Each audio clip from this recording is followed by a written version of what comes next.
It feels like a Tuesday. We're here with Ashley. We're going to be talking about a Disneyland trip today and eating vegan. Two things this guy knows nothing about, either one. No, actually, I know a little bit about Disneyland, but no firsthand knowledge. And we'll talk a little bit about Orlando because Ashley was a Orlando local too. So we're going to have some fun. So grab a Coke Zero or a 7-Up or whatever your beverage of choice is. Hang out with us for the next 35 minutes or so. And if you have any questions or comments, put them in the comments. All right. Biggest question is what number? 1964. All right. Here we go. Welcome to episode 1964 of the Be Our Guest Walt Disney World Trip Planning Podcast. I'm your host, Mike Rallman from BeOurGuestPodcast.com and one of the senior agents over at the Magic for Less Travel. Happy Monday to you. Hope you had a great weekend. Hope your football teams won. If not, there's always next weekend. It's early in the season. Hang tight. Hope you're having a great kind of start to the fall season. I know fall doesn't start here in the Northern Hemisphere for another couple of weeks, but if you go to the stores or watch any TV or anything, pumpkin spice lattes are everywhere and Christmas decorations are popping up at the stores. Come on, slow down. We haven't even had Halloween or anything like that. So hope you're having a great start to your week. We're going to give you some company here as you get out the door and down the road with a fun trip report as we do on Mondays. But today, whoa, I know you've said, Mike, you've been doing this for 13 and a half years. I know what's coming. Disneyland trip report today. So we're going to have some fun with that. So we are heading out to San Francisco, California with listener Ashley. Ashley, thanks for joining us today. Thanks for having me. I'm happy to give Disneyland some love. Yes. And the Monkey Man is in here. He's my good buddy from Canada. He's like a super famous baker. He was on Cake Boss. And you got to follow him on, you got to find him on Twitter and Instagram. He is amazing. He's like my brother and I've never met the guy. But I mean, we have a lot in common, I think, except he's a Dodgers fan. I'm a Cardinals fan, but they're playing each other in 10 minutes behind me. So anyway, he's in here and he'll be excited because California is his jam. He's a huge Dodger fan. So anyway, tell us why you're a huge Disney fan, because you're from Ohio. You spent some time in Orlando, living down there. Now you're out in California. So you're kind of getting the entire the Disney North America kind of thing going.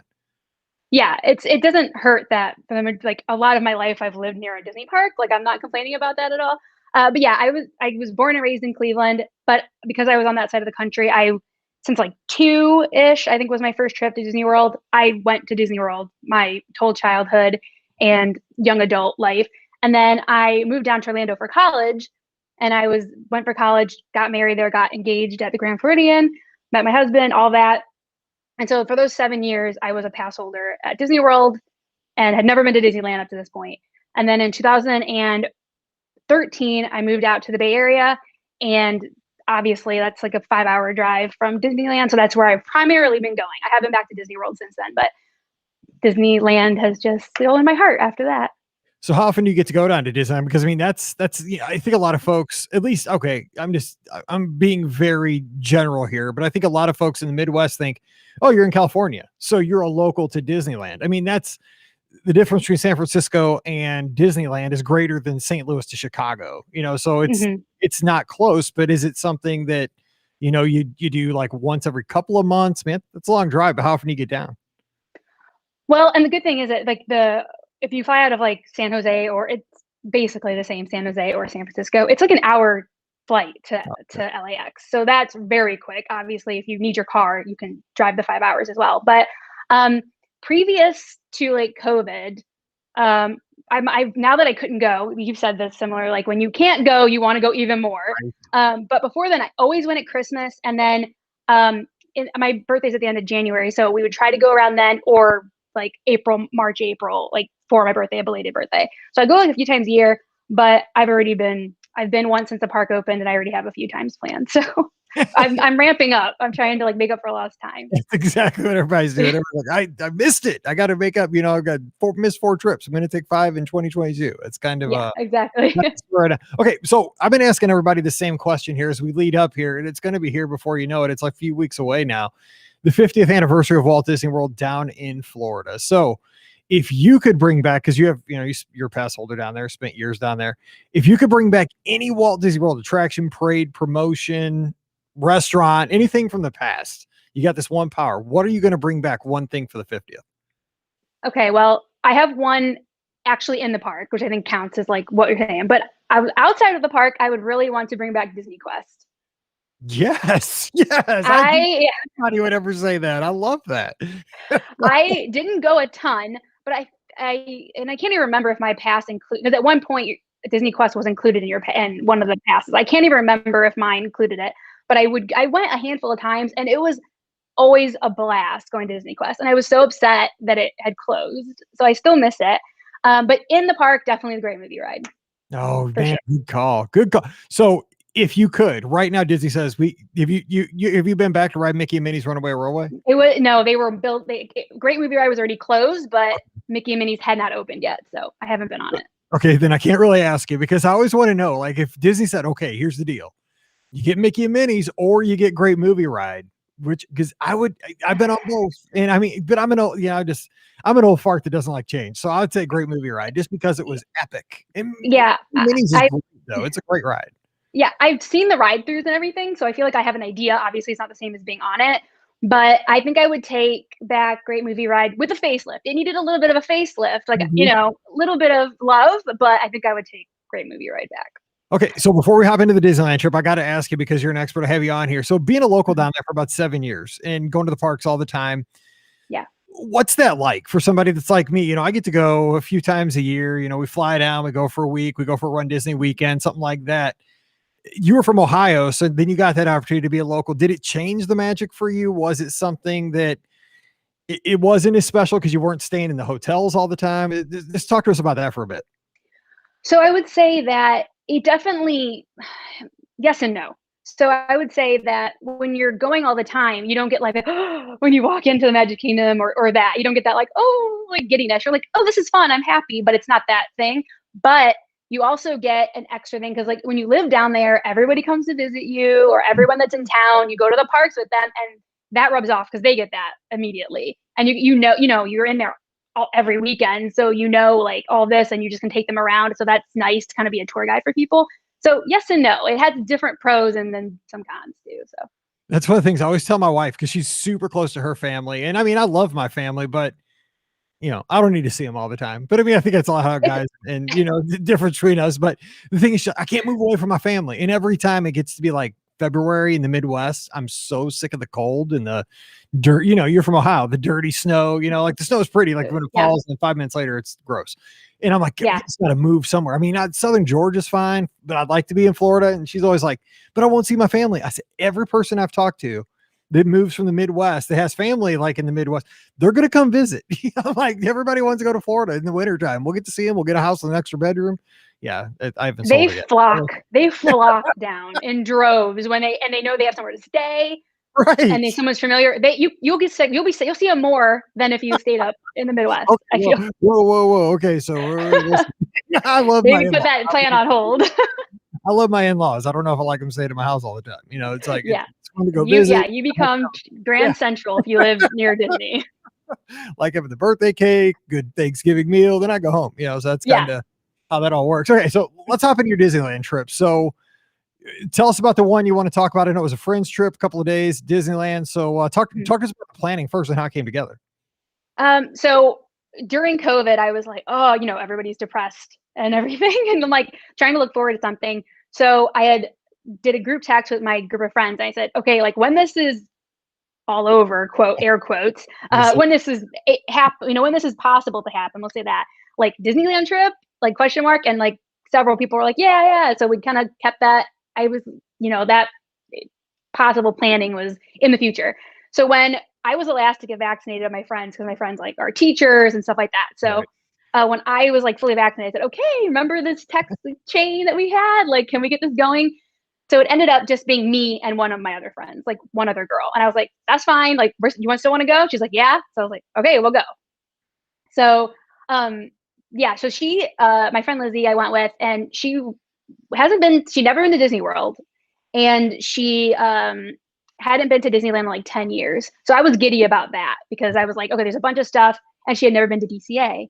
So there was a bunch of new stuff that she was going to experience. I was so happy about that.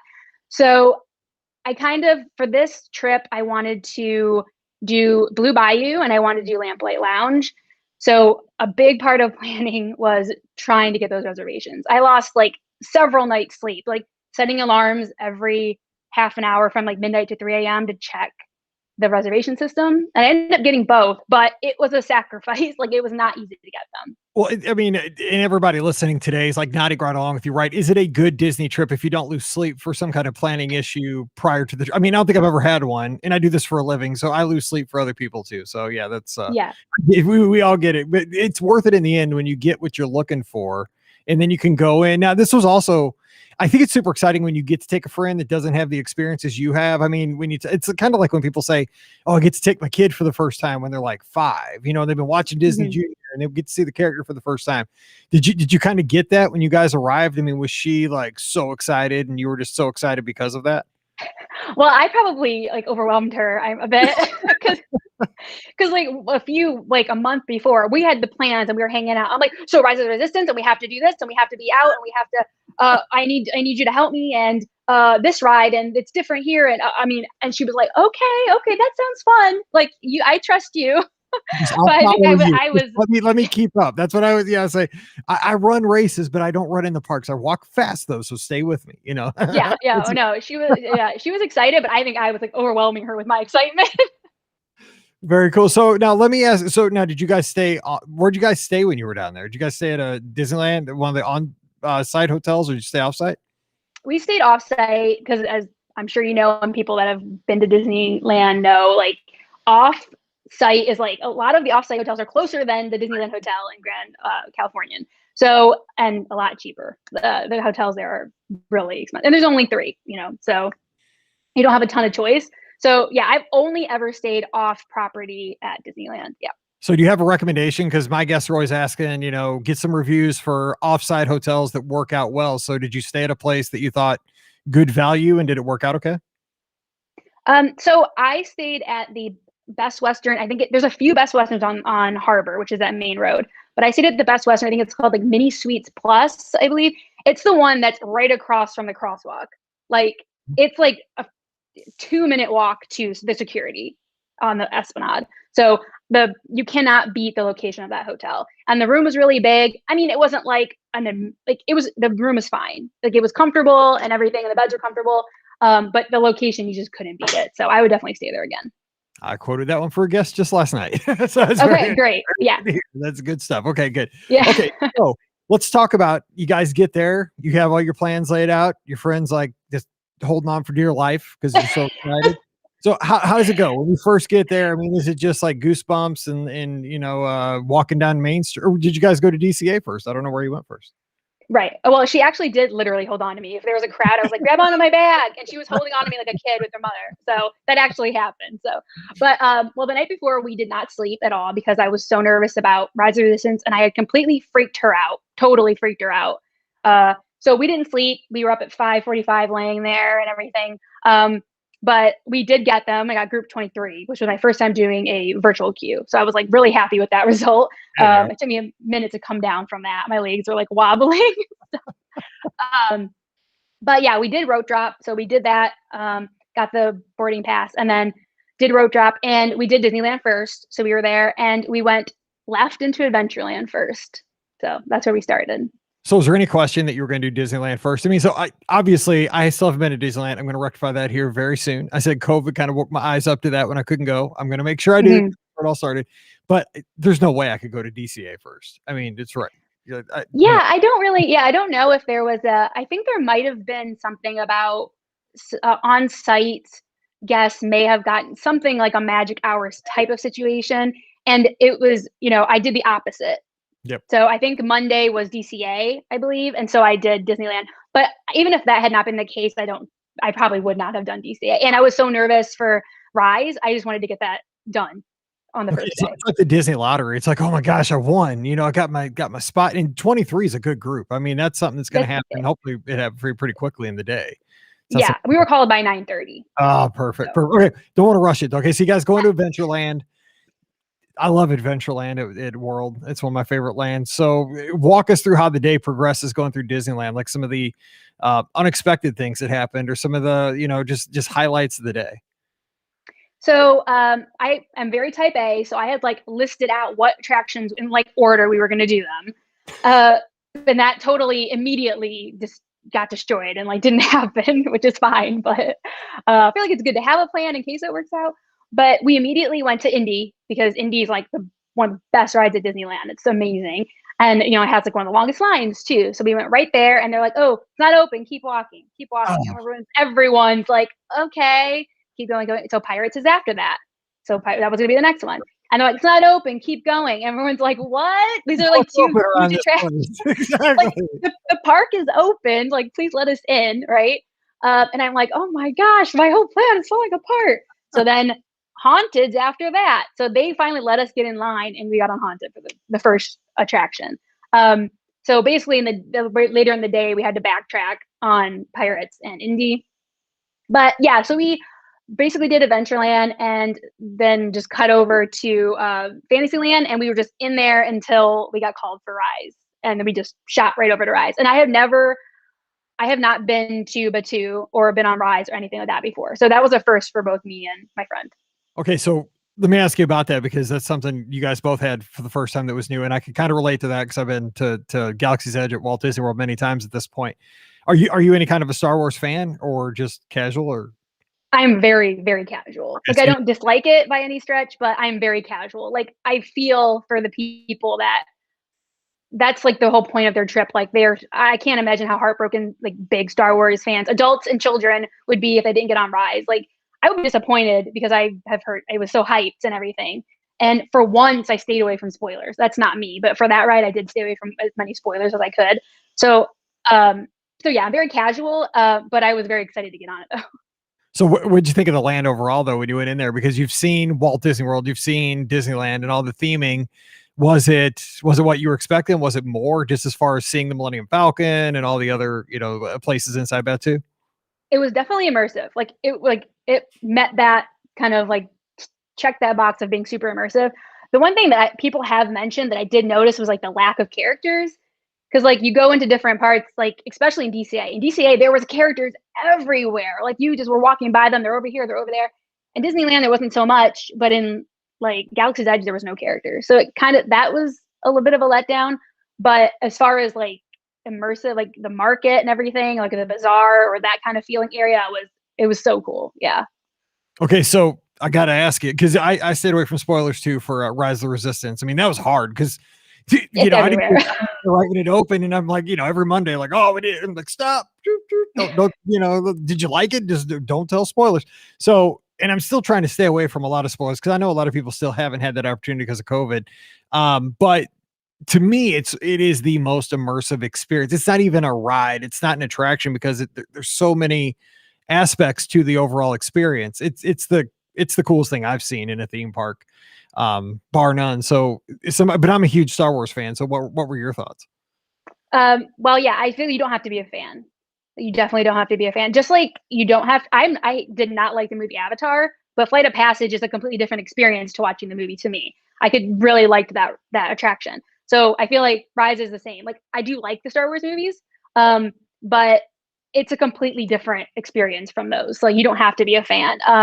Yeah, I mean, just the different all the elements, like the layers upon layers upon layers, the two different ride systems, and like I've watched some ride throughs and I'm like, oh, I didn't see that. Oh, I didn't see that. I didn't see that. Like I missed things completely from my first try. So I feel like you could go on it over and over and there's just so much to see. So I agree. I agree. It's just something that it has a lot of repeatability and it's very cool. So okay, I want to make sure we get everything in. So after you go through Batu, got all that, and then it's kind of like whew, we got the boarding group, got yeah. Rise. 'Cause I mean, seriously, this Disney fans get it, but it's like once you get Rise under your belt, it's kind of like you take the elephants off your shoulders and you can go have fun.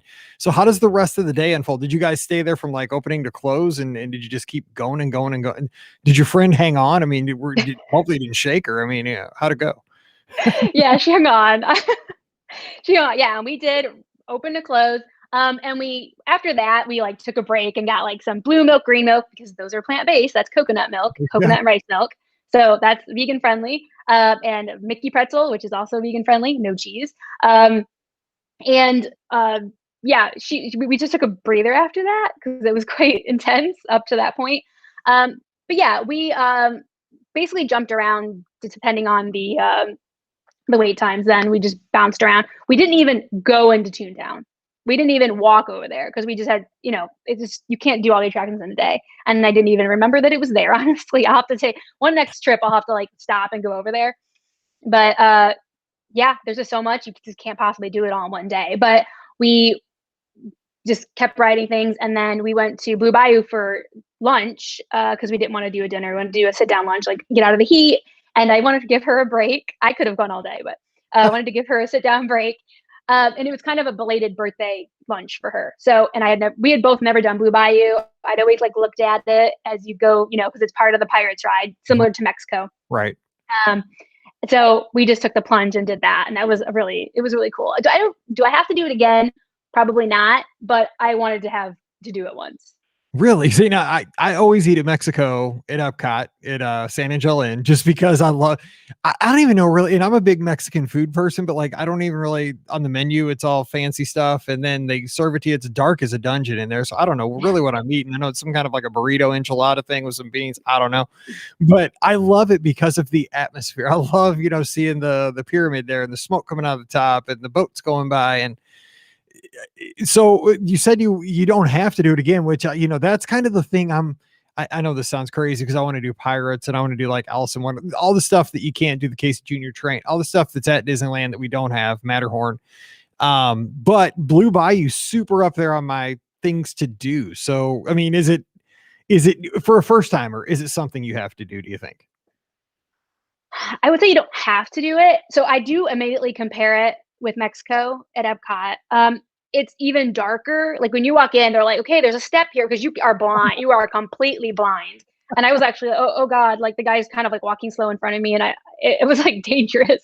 But there's a little bit, in Mexico, it's much more grand. There's more like things to look at. There's like the little bayou kind of like how homes, the little like on the water in the background, then you see the boats. And then most of it's like kind of behind you. There's like the lights and the homes behind you. That's actually part of the Blue Bayou. So I guess immediately I kind of compared it to Mexico. So it was a little bit down from that as far as atmosphere, I feel, but I'd always wanted to do it. And I definitely do it once. I don't think especially if it's your first trip, because, a sit down meal takes a lot of time. So I don't know if a first trip you'd have to do it, but eventually I think it'd be good to get around to it. Oh no, I'm going to be there for 5 days. I know people say 2 days. I'm staying for 5 because I just want to do it all a bunch of times. Because that's a good plan. That's how it's good. Well, of course, my daughter, who's 13, she wants to go do Rodeo Drive and all that, all that Hollywood stuff. I was like, come on. Mm-hmm. I want to go to. Dad's going to a Dodgers game if we're out there. I want to get a Dodger dog, Ravine, and I'll be in heaven. Okay, so you had lunch. Now you mentioned you're vegan, and you guys had some vegan snacks. And did Blue Bayou work out? And overall, did you have any challenges on the 2 days at Disneyland finding stuff that was tasty and met your requirements? So this was at the end of July. So there was still some things that had been there pre-COVID that had not come back. Not all the restaurants were open. So we were limited in that way, just like everyone else would have been, like your favorite thing's not there or your favorite restaurant's not open. So not more than the average person just because of the COVID stuff. But yeah, so they have a cauliflower steak and grits at Blue Bayou. That's like the only fully vegan option with no substitution. So you don't have to make any changes to it. So that's what we got. And I had never had grits before. And I was like pleasantly surprised. I really liked it. So that was a good option there. And Dole Whip, of course, is plant-based. There's no dairy in Dole Whip. So you can have Dole Whip to your heart's content. And we got the raspberry lemon float at Tropical Hideaway, and I had my eye on this forever. Like that is the snack. Like I have to get that, and it's just so beautiful. It has like this candied kiwi on top, and it's like obviously lemon and raspberry swirl, and it has like the pog juice at the bottom. And also, my friend Lizzie got like the chili mango version of it, kind of a different version of the float. And we were walking out of it, and people were like, "Where did you get that? Where did you get that?" And we're like, well, there's no mobile order and it's a 20-minute wait, but it was worth it. So like just stuff like that. And it was beautiful, very Instagrammable and delicious. So there's a lot of stuff. And of course, the Ronto Less wrap is the vegan version of the Ronto wrap. And that was the best savory thing I've ever had at a Disney park. It was amazing. Yeah, I'm a big fan of the breakfast Ronto wrap and the regular Ronto wrap, but just the standard one. Because I don't, just Yeah. my wife though, because it was one of those things, right? It was our last day. We got our boarding group. Now, we hadn't been on Smuggler's Run either. And, it's one of those things where you try to you're either going to sacrifice time to eat or you're going to get in line right at rope drop. Right now, I wanted to get back to Smuggler's Run at rope drop. So I mobile ordered right as soon as I could. I was the first person to get a Ronto wrap this morning.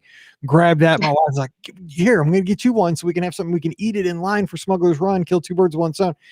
Her quote, she keeps saying this all the time.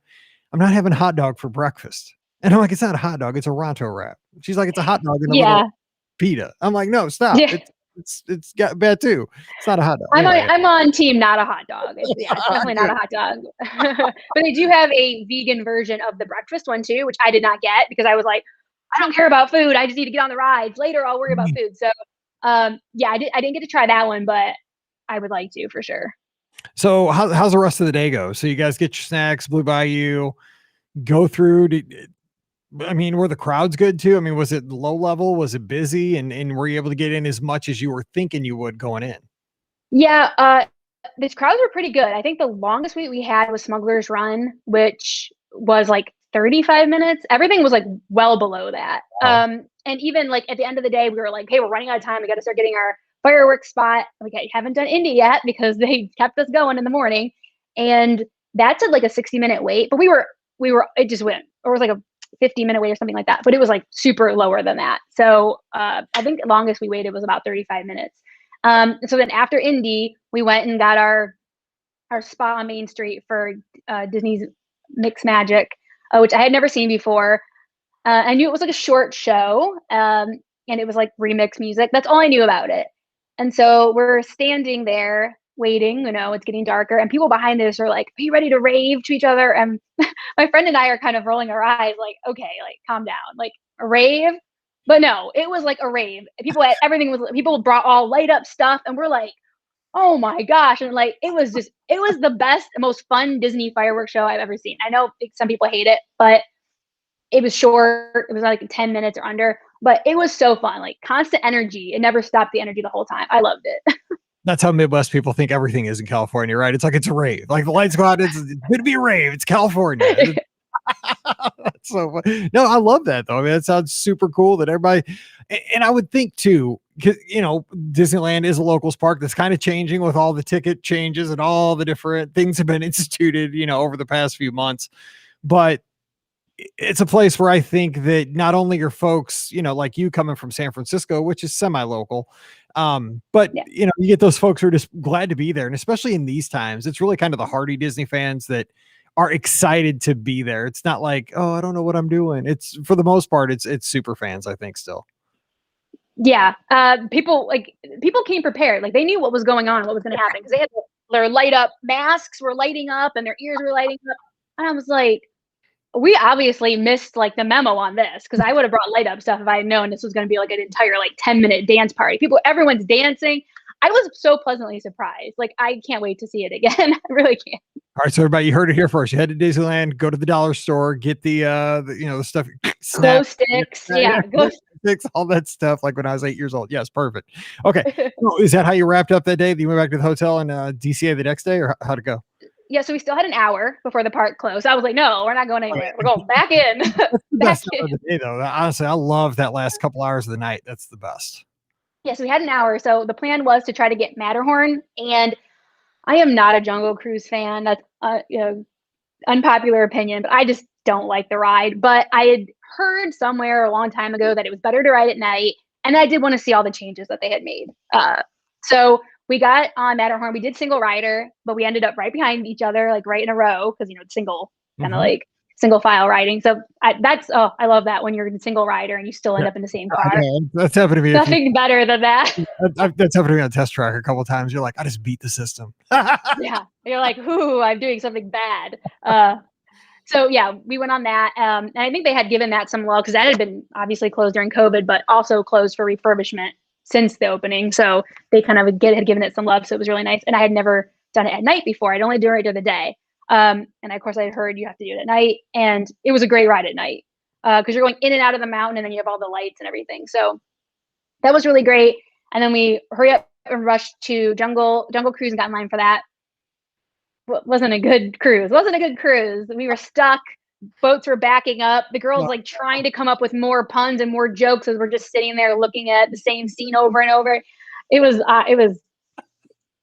I felt for her. She ran out of stuff and eventually just stood there. I love what I mean. I'm so terrible because I love when stuff like that happens, and the Jungle Cruise skipper is just like, I'm trying. Yeah. Nobody's laughing. I'm like, it's like doing a podcast. I felt for her. So I got to see, I kind of got to see the changes. Like, it was very hard to see anything, and I was like, this is why I don't ride Jungle Cruise. So I learned my lesson. Let me ask you this, because you were from Orlando. I'm sure you did Space Mountain a ton down in Florida. Is the Matterhorn worse on your body than Space Mountain in Orlando? Because that's my favorite ride. It still is. But I'm telling you what, one of these days, and it's going to be soon, I can't take that ride on my back anymore because I'm 6'3". I mean, I don't fit well. Is the Matterhorn just one of those things? It's like a torture device, or how is it? It's much worse in my experience. No. I rode it my first trip ever to Disneyland, and this was the second time I ever rode it. That's how long it took me to get back on it. Yeah, it's rough. It did feel a little bit better because I think they worked on the track, but no, it's extremely rough. So keep that in mind. I'm a dummy. I'll run the full marathon in January and be like, I'm probably fine. Then I get on it and going up the hill. I'm like, what am I doing? It was stupid. And just hold my breath for the next 3 minutes. Anyway. Yeah, you do it once. And then if you survive, then you've survived. You've done it. So talk to us about DCA, because I want to make sure we get all that in too, because cool park now. I want to get over it. So that was the last thing we did. We went home. We're exhausted from not even sleeping the night before. And I felt a little bit more confident in my virtual queue skills. So I was able to sleep a little bit better the second night because Web Slingers is also a virtual queue. So I was out there away from the hotel on the street at 7 for that. And I got group 7. And I was like, I am amazing at this. I am Spider-Man. I was like, group 7. I just yelled at people. Are just like, oh, okay. I'm sure for everybody. There are other people out there. Everyone knows what you're screaming about across from Disneyland. Everybody's doing the exact same thing. So yeah, exactly. Yeah. So I was very excited about that. So that was obviously very short wait. So we went to DCA, which my friend had never been to, and pretty much got called. So I was like, okay, we probably have a little bit, because you get your hour window. So I was like, we'll try to do something before we're called. I was like, okay, Radiator Spring Racers, we got to go there. Well, we were out there at rope drop, we're waiting with everybody, and the whole mass of people, we passed Avengers Campus, 4 people leave. We keep going, nobody's peeling off anywhere else. We turn into Cars Land. Everyone's turning into Cars Land. The entire, everyone for rope drop is going to that ride. And I was like, okay, this is actually not a good plan because it's going to be immediately a 75-minute wait. It's not going to be any short. That's what it is all day anyway. So it's not going to be any shorter right in the beginning, right in the front. So we just got out of the line, had to find a way, and we went to Incredicoaster, walked right on, and rode front row. So smart. We started 8 a.m. with a roller coaster. That's what that wakes you up, gets juices flowing. You're like, yeah, let's go. We're on vacation. We're at Disneyland, DCA today. So good stuff. Now, has your friend so far liked everything that you've done? Has she had any feedback as to your personal touring plan that you guys have laid out? Disneyland the day before, how you're starting the day today? How's that going? What's her feedback? Yeah, so she loved Rise of Resistance. Obviously, she had never been on it before. But most of the things at Disneyland she had been on before, even though it had been a while. But when we got into DCA, everything was new. Like Soarin', she'd never been to Disney World. So Soarin' was completely new. Tower of Terror / Guardians, that ride system was completely new. Toy Story Mania, completely new. Things that I've been riding for years and years, she had no idea about them. So she had a lot more oh my God, at DCA. So yeah, so after Incredicoaster, we really zigzagged crazy up that park that day because it was a lot. It was a lot hotter. It was very hot that day. The day before at Disneyland was very comfortable. And it just seemed like DCA was much, much more crowded that day. That was a Tuesday. And so we had a lot of ride breakdowns. We had to get out of 2 lines, Goofy Sky School and Incredicoaster. We were going to ride it at night. That was going to be our last one. We were almost where they give you what row you're going to go to. And they're like, oh, it's broken down. Everybody has to get out. It wasn't even a wait and see type of situation. They were just clear the lines out. So that was like 40 minutes in one line, like 30 in another, that you just had to leave. You didn't even get to stay. So, and then Toy Story Mania broke down, but we got to wait for that one. And then there was a lot of like hiccups in that day. And then I really wanted to see the Spider-Man show, the Stuntronic in the Right. Avengers Campus. That's the only show. I know they have a lot of great shows, but that was the only one I was really interested in. And so like we pick a time to get over there waiting, and it fails. It doesn't go. So that just for me too, and I mean for some of our listeners that may not know, is that the one where like Spider-Man flies through the air and because that is I've only seen like stuff online. That is the craziest looking thing I've ever seen. Like I would have to. I'm not even a Marvel fan. I've never seen an Avengers movie. I just don't watch a lot of movies and I've never seen Spider-Man or anything. But just seeing that, like I'm just like, that is unbelievable. I got to check that out. So it's a shame that they just canceled the show or something, so you didn't get to see it. No, the show happened. So like the actor, whoever's friends with Spider-Man, I mean, was like did his little stuff, and then he like exits the stage, and it's like okay, like and it counts down, and then nothing happened, and then he popped out on the other side. Oh, that's not right. And I'm like looking around. I'm like, I hope everybody like realizes that something it didn't happen. I'm like, yeah, that's not. Yeah, unless you knew, you probably didn't know. You're like, oh, he just teleported over there. Nice. I'm like, I'm filming it, and I'm just like, oh man. So we did eventually come back. We made another show, and I saw it, and it was amazing. It was so cool.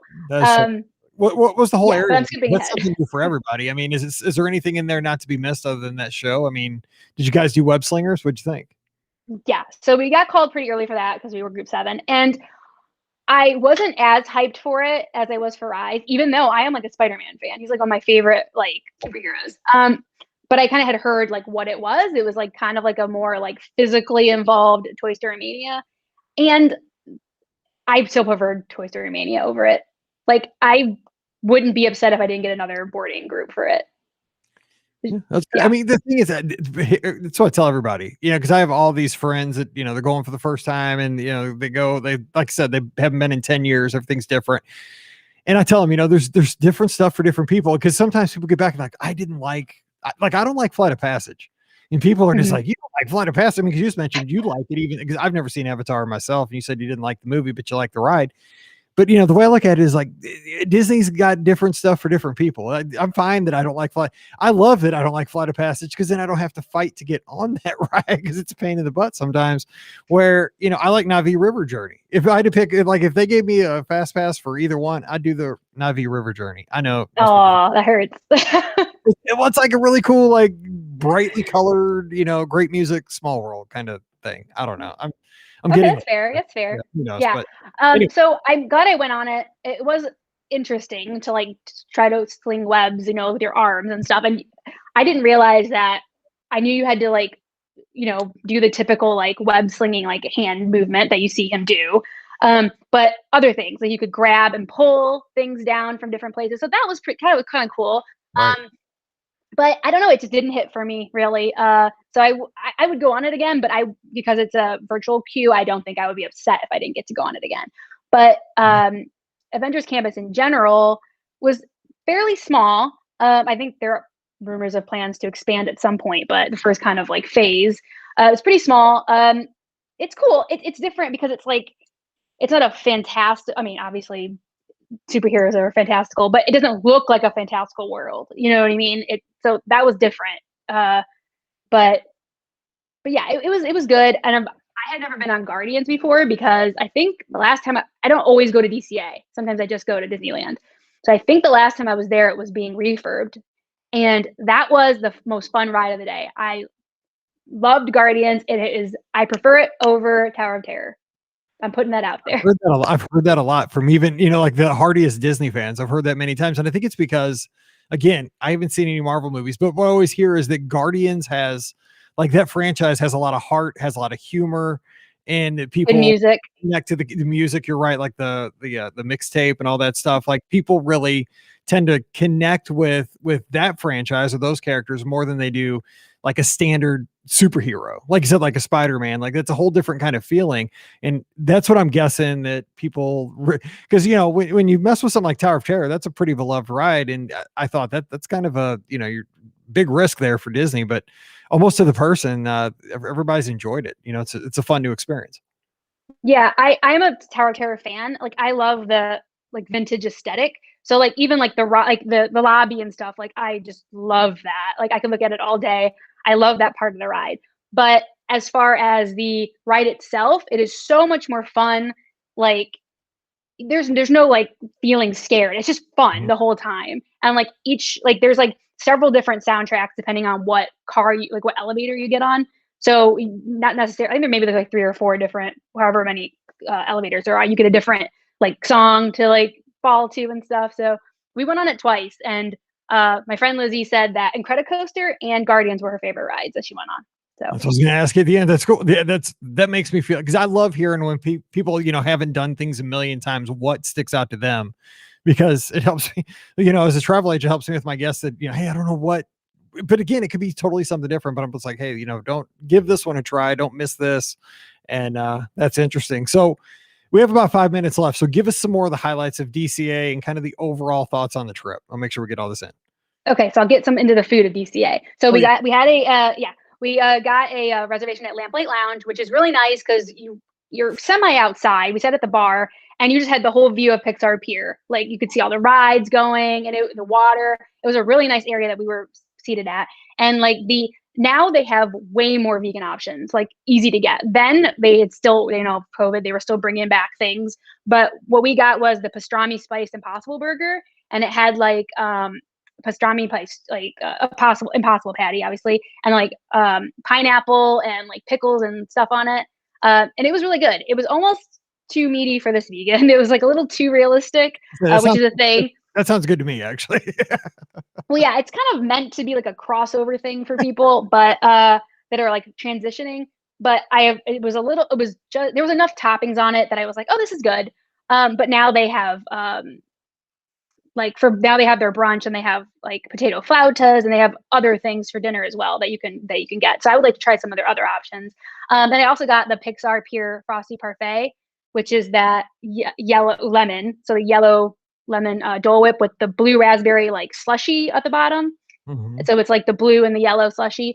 And that was amazing. That was so good, plant based. So you can just order that as is, and it's really good. I forgot that I had my mask on, and I went to lick it, and I got Dole Whip on my mask. We've all done that. I did have an ice cream, and it was all It over. started to melt, and I was like, and it just, oh, Yep, same. okay. Now I have like a big yellow circle on my mask. Um, but that was delicious. And then we had like potato tacos for dinner.